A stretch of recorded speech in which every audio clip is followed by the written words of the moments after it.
हर्षवर्धन जी। राधे राधे महाराज जी। महाराज जी, यदि जीवन में बुरे कर्म हो जाएं तो क्या भगवान का नाम जप उनका प्रायश्चित है या फिर उन कर्मों को भोगना ही अनिवार्य है महाराज जी? भगवान के नाम जप से तो नष्ट हो ही जाते हैं, लेकिन वर्तमान के बुरे कर्म, जो कर्म प्रारब्ध बन गया है वो नहीं, वो भोगना पड़ेगा। जैसे कि पिछले जन्म के जो भी बने हुए, वो जिनमें से जो प्रारब्ध बन गया है, इस शरीर की रचना के समय जो प्रारब्ध बन गया है उसे भोगना पड़ेगा, उसे नहीं काट सकते। बड़े बड़े संतों को भोगना पड़ता है। अब जैसे हम इतना डट के नाम जप करें कि पहले वर्तमान की गलतियां जो हमारी हुई इस जन्म में वो पवित्र हो जाएं, फिर पूर्व जन्म के कर्मों का जो संचित माने गोदाम जमा है वो भस्म हो जाए और प्रारब्ध को भोग लें, तब हम निष्पाप हो जाएंगे। बहुत बड़ा कार्य है। इसीलिए पूरा जीवन पाप ना करते हुए, धर्म से चलते हुए, एक एक कदम सावधानी से नाम जप करते हुए, तब वो निष्पाप हो जाता है। निष्पाप होना बहुत कठिन है, क्योंकि जब से सृष्टि हुई तब से हमारा हिसाब किताब चल रहा है और आज तक भजन नहीं हुआ। भजन हुआ होता तो हम भगवान को प्राप्त हो गए होते। अब हम भजन शुरू करेंगे तो इतना बड़ा सब पाप नष्ट होगा, तो इसके लिए हमें बहुत भजन चाहिए। हर समय उठते बैठते चलते फिरते राधा राधा राधा राधा नाम जप करते रहें तो सब ठीक हो जाएगा। पर प्रारब्ध भोगना पड़ेगा। प्रारब्ध का मतलब समझ रहे ना? नहीं, मतलब समझ नहीं पा रहा। प्रारब्ध 3 प्रकार के कर्म होते हैं। एक क्रियमाण, क्रियमाण कहते हैं जो इस समय आप कर रहे हैं, वो 2 प्रकार के होते हैं, एक पाप और एक पुण्य। क्रियमाण जो अभी वर्तमान में आप कर रहे हैं इस जन्म में, ठीक है। संचित कहते हैं जो करोड़ों जन्मों के पाप और पुण्य जहां एकत्रित हैं आपके, उस रजिस्टर को संचित कहते हैं। और उस करोड़ों जन्मों के संचित कर्म से जो इस मानव देह के बनने के समय पाप और पुण्य निकाले गए हैं, इस अवस्था में आपकी उन्नति होगी, इस अवस्था में आपकी अवनति होगी, आपको ये रोग होगा, आपका हाथ टूटेगा, आपका एक्सीडेंट होगा, आपको ये लाभ मिलेगा। जो जो लिखा है वो अब भोगना पड़ेगा। जैसे इस शरीर में लिखा है कि किडनी फेल, ये भोग, तो बचपन से पर भोगना पड़ रहा है। इसे प्रारब्ध भोग कहते हैं। ये बहुत वज्र की लीक होता है, इसे भोगना पड़ता है। तो हम भजन करके संचित को मिटा सकते हैं, भस्म कर सकते हैं, और क्रियमाण को सुधार सकते हैं कि पाप कर्म ना हो, लेकिन प्रारब्ध को भोगना पड़ेगा। इसीलिए कहते हैं कि देखो, भजन करते हुए वो दुख भोग रहा है, उसको क्या लाभ मिला? लाभ तो मिला, उसका अगला संभल गया, पिछला संभल गया, वर्तमान में जो प्रारब्ध भोग आया उसे भोग के काट दिया, अब वो भगवान को प्राप्त हो जाएगा। जैसे आप कहते हैं ना कि नाम जपने से तो राधा रानी का फिर वो रजिस्टर पूरा फाड़ फेंकते हैं। हाँ, तो वो रजिस्टर को संचित कर्म, रजिस्टर को संचित कर्म, अभी आप ध्यान से सुनो, अभी कहा ना, जो हमारा पुराना रजिस्टर जमा कई जन्मों का, उसे संचित कर्म कहते हैं। वो नष्ट हो गया। जो नया कर्म हो रहा है वो लिखा नहीं जाएगा, लेकिन जो लिख दिया गया उसको तो भोगना पड़ेगा। जो हमारे भाग्य में लिख दिया गया उसे भोगना पड़ेगा। जो तूणीर में बाण है वो नष्ट कर दिया गया, जो चढ़ा दिया गया वो उतार लिया गया, लेकिन जो धस गया छाती में जाके, अब वो तो अपना काम करेगा ना। तो हमारे शरीर की रचना हो चुकी है, प्रारब्ध लिख चुका है, ये भोगना है, अब वो भोगना है। तो उस प्रारब्ध में जैसे नाम जपने से शक्ति मिलेगी। हाँ, उसके भोगने की सामर्थ्य मिलेगी। नाम जप से आपके हृदय में एक शीतलता रहेगी और आप प्रारब्ध को हंस के भोग सकते हैं। जो लोग डिप्रेशन में पहुंच जाते हैं, आप सुख पूर्वक उसे भोग सकते हैं। इतनी सामर्थ्य नाम जप से मिलेगी। करुण मेहता जी। राधे महाराज जी, एक साधारण जीवन में सुख, पारिवारिक शांति तो है, तो क्या उसी से संतुष्ट होकर जीवन व्यतीत करना चाहिए या और बड़ी भौतिक इच्छाओं की प्राप्ति के पीछे कामना करनी चाहिए? नहीं, प्रयासरत रहना चाहिए, कायर होके नहीं बैठना जाना चाहिए। हम अपने समाज की सेवा कर सकते हैं, अस्पताल बनवा सकते हैं। अगर इतना नहीं है तो अस्पताल में हम दे सकते हैं कि इतना रुपया जो गरीब लोग हैं जिनकी औषधि की समस्याएं हैं, उनको फ्री दवा दी जाए। हम जैसे इस समय विपदा है बहुत से प्रांतों में कि जल निमग्न है और हजारों लोग ऐसे हैं जिनको भोजन नहीं मिल पा रहा, पानी पीने को नहीं मिल पा रहा। अब वो पानी थोड़ी पिएंगे। तो अब जैसे हमारे पास 100 रुपया भी है, हम एक बिस्लेरी की बोतल एक विपदाग्रस्त को दे देते हैं तो हमारी सेवा बन जाती है। अर्थ कमाना जरूरी है क्योंकि अर्थ से हम बहुत प्रकार की सेवाएं कर सकते हैं, समाज को सुख दे सकते हैं। तो अर्थ की भावना करना कोई निषेध नहीं है, गृहस्थी में अर्थ संग्रह करना आवश्यक है। तो हमें लगता है कि कामना करनी चाहिए। तो महाराज जी, कई बार ऐसा हो जाता है कि जैसे परिवार अलग रहता है, आपको अलग रहना पड़ता है, तो मैं अब ये तो प्रायः हमें लगता है ये शिकायत तो प्रायः सबकी होगी।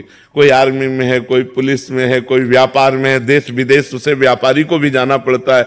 किसान है तो सुबह जाता है, दिन भर मेहनत करता है, रात्रि में आता है। तो हमें लगता है वियोग और संयोग ये खेल तो सबके ऊपर चल रहा है। कोई महीने भर में मिला के, कोई 2 दिन में मिला, कोई 10 दिन में मिला। परिवार को तो छोड़ना ही पड़ता है, व्यापार है, नौकरी है, इन कार्यों में फिर तो हमें लगता है थोड़ा मजबूत होना चाहिए। और एक दिन तो सबको छोड़ के जाना है उस दिल की भी तैयारी कर ले कि एक दिन तो सबको छोड़ के जाना है, सब कुछ छोड़ के जाना है, सबको छोड़ के जाना है।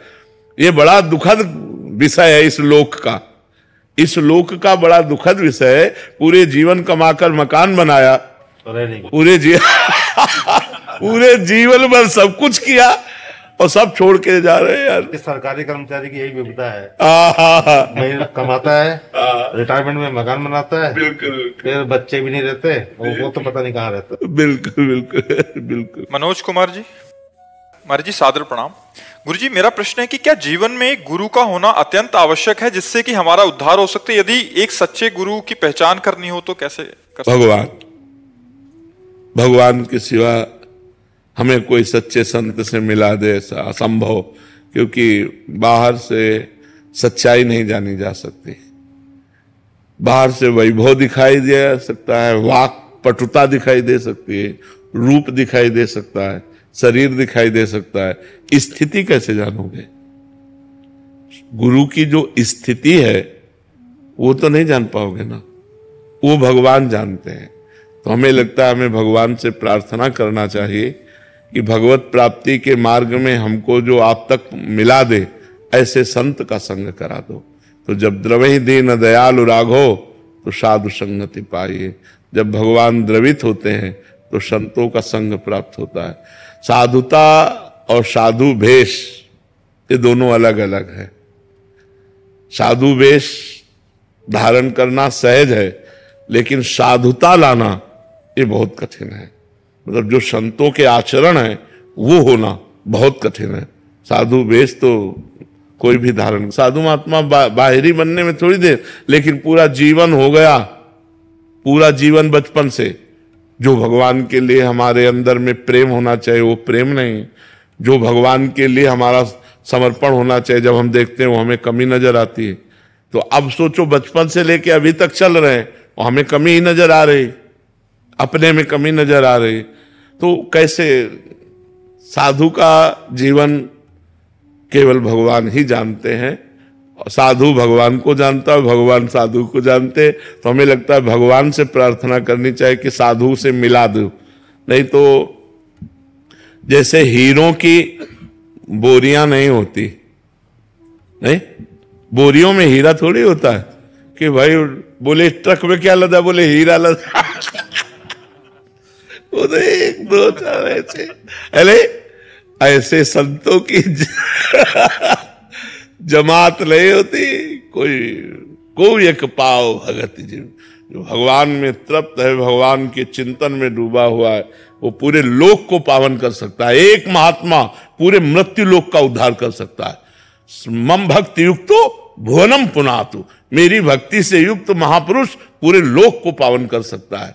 सत्यरत्य सत्यरत्य सा लोकांतारयति, ऐसी सामर्थ्य उसमें आ जाती है। राम राम राम राम, राधा राधा राधा राधा, कृष्ण कृष्ण कृष्ण कृष्ण। तो धीरे धीरे विषयों का त्याग और भगवान के चरणों में प्रेम, बस ये सीधा साधा मार्ग है। नौटंकी नाटक से भगवान न मिलते, मोहि कपट छल छिद्र न भावा, निर्मल जन मन सो मोहि पावा। बस ये बात है। महाराज जी, जैसे हम पूजा तो सभी की करते हैं, सभी देवताओं की। मेरे प्रिय हनुमान जी हैं, तो मैं उनको ज्यादा करता हूँ। क्या उनको छोड़ के मैं किसी और को भी अपना सकता हूँ क्या? सही बात पूछो तो एक ही तत्व है, तत्व एक ही, जो हनुमान जी वही सब तत्व है। जहां हमारी भावना ज्यादा जुड़े हमको वही प्रेम करना चाहिए। जैसे आप कह रहे हो हनुमान जी से, तो अब हनुमान जी को जो प्रसन्न करने के लिए वो राम जी के चरित्र हैं, राम जी का नाम है। जय हनुमान बोलो, हनुमान जी उतना प्रसन्न नहीं होंगे, और जय सिया राम बोलो, हनुमान जी प्रसन्न होंगे। क्योंकि हनुमान जी की प्रसन्नता है। हम जिसको प्यार करते हैं वो खुश किस में होगा, हम ये देखते हैं। तो हनुमान जी किस में खुश होंगे? रामचरित्र सुनबे को रसिया, भगवान के पावन चरित्र सुनाओ तो वो रसिया है, वो आप पर प्रसन्न हो जाएंगे। जब भगवान सिया राम जी के चरित्र सुनाओगे, राम नाम का कीर्तन, सिया राम नाम का कीर्तन, तो हनुमान जी यत्र यत्र रघुनाथ कीर्तनम तत्र तत्र कृतमस्त कांजलम वाष्पवारि परिपूर्ण लोचनम।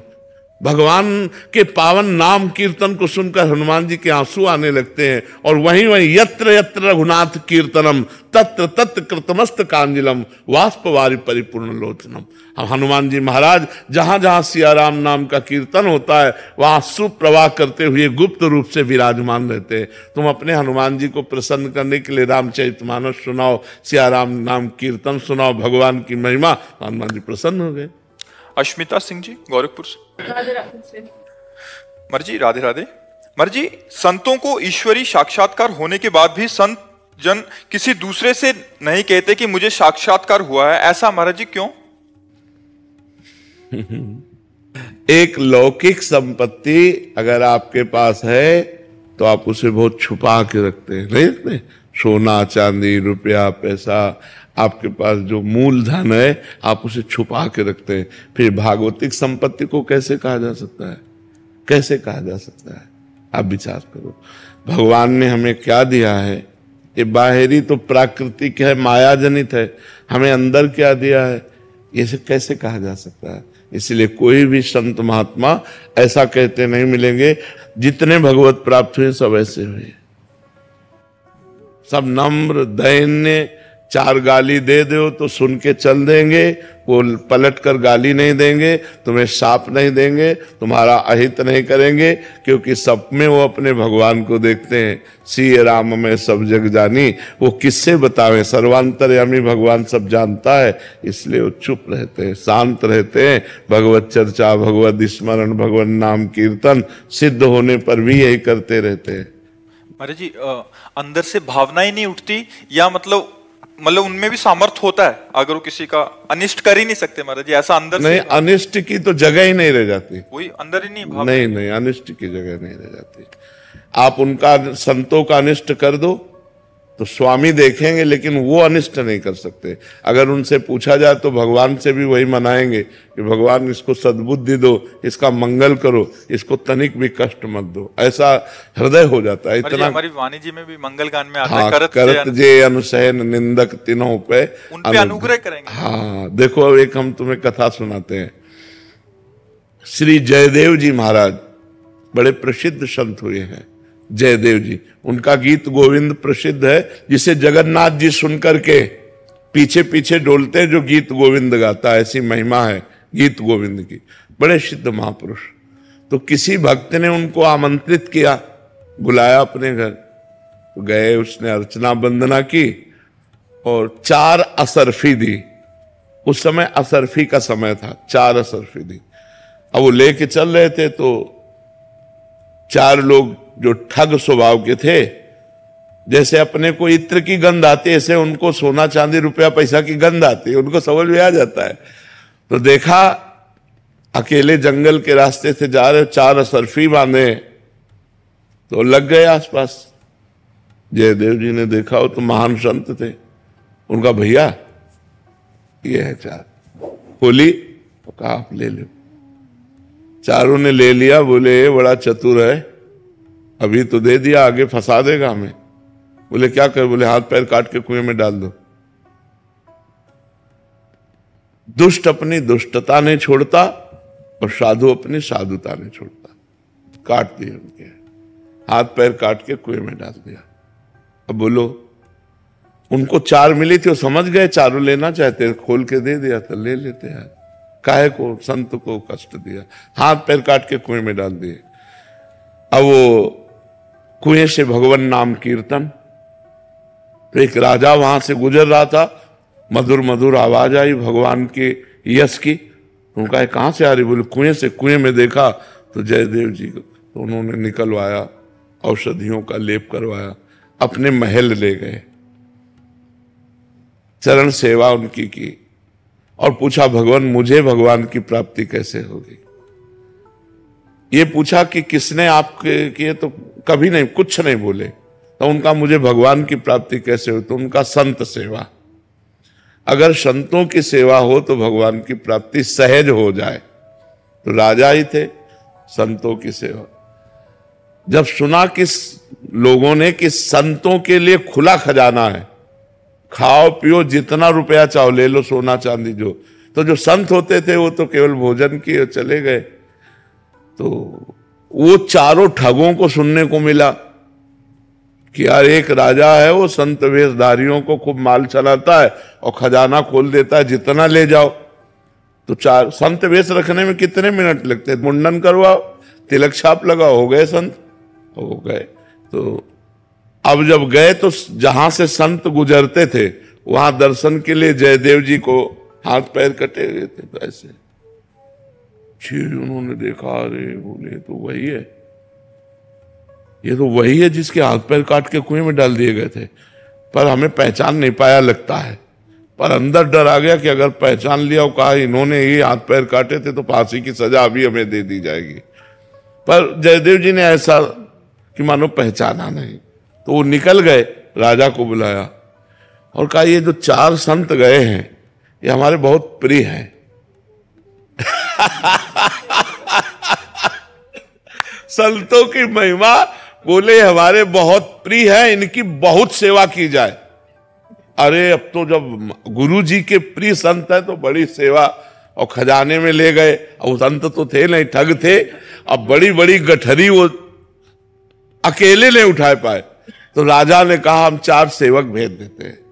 4 सेवक गठरी लेकर, पर राजा को शक हुआ कि संत कभी ऐसा नहीं कर सकते। मतलब संत तो उदार चित्त होते हैं, ऐसा मतलब जितना बटोर पाए ऐसे बांध ले। पर उनका गुरु जी के प्यारे संत हैं, इसलिए संशय नहीं करना चाहिए। और 4 सैनिक रक्षा के लिए, और 4 सैनिक उठवा के रास्ते में सैनिकों ने पूछा कि आज तक इतना प्यार महाराज जी ने नहीं कहीं दिखाया, महाराज जी के गुरु जी ने आपके ऊपर क्यों प्यार दिखाया? मतलब आप क्या परिचय है आपका उनका? तो उन्होंने कहा हमारे कारण केवल हाथ पैर काट के छोड़ दिए गए थे, नहीं तो मार डाले जाते, इसलिए हमको बहुत प्यार करते। जो ही ऐसे कहा सोई धरती फटी और चारों समा गए।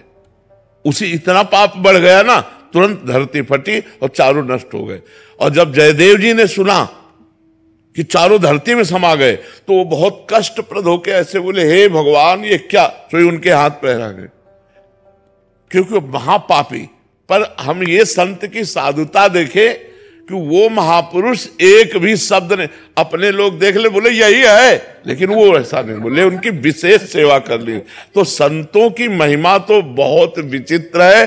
जो असली संत हैं, जो भगवान के प्रेमी जन हैं, वो जो उनके प्रति दुष्टता करे वो उसके प्रति भी साधुता करते हैं। उनका हृदय ऐसा हो जाता है वो किसी का अमंगल नहीं कर सकते। फिर अपने हृदय में जो अनुभव होता है भगवान की कृपा से, तो अहंकार रहित होते, इसलिए वो कह नहीं पाते कि हमको ये अनुभव हुआ हमको, क्योंकि ये कहना अहंकार से आता है और अहंकार होता है नहीं, इसलिए दैन्य रहते, सबसे दीनता का व्यवहार करते। मांग के खा लिया, फुटपाथ में पड़े हैं और विश्वात्मा भगवान उनके अधीन है, भगवान उनके अधीन, ऐसे संत होते हैं। महाराज जी उनका सामर्थ्य क्या है? महाराज जी भगवान पीछे पीछे डोलते, इससे बढ़ के और सामर्थ्य क्या हो सकती है? आप विचार करो, संतों की सामर्थ्य का विचार, बहुत विचित्र खेल है बड़ा विचित्र खेल संतों का, बहुत विचित्र खेल। एक बार नामदेव जी महाराज बड़े सिद्ध महापुरुष थे, तो उस समय का जो बादशाह था वो मुगल बादशाह था। उसने सुना जब हिंदू फकीर ये सिद्ध है तो बुलाया और कहा तुम सिद्ध हिंदू फकीर हो तो कमाल दिखाओ। और काट दिया गाय, सामने गाय काट दिया। ये विट्ठल विट्ठल विट्ठल ये सब क्या। अच्छा, जो सिद्ध होते हैं उनको ये थोड़ी पता होता मैं सिद्ध होता हूं, उनको ये पता नहीं होता मैं सिद्ध हूं, क्योंकि अहंकार को पता लगता है, उनके अहंकार होता ही नहीं है, वो तो अपने को ऐसे।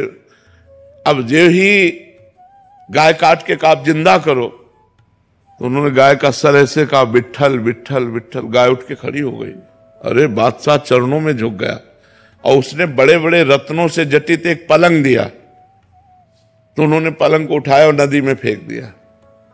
बादशाह को बहुत बुरा लगा, उनका आपने पलंग जो हमने भेंट में दिया उसे नदी में क्यों फेंक दिया? बोले हमारे काम का नहीं। हम बाबा जी हमारे किस काम का?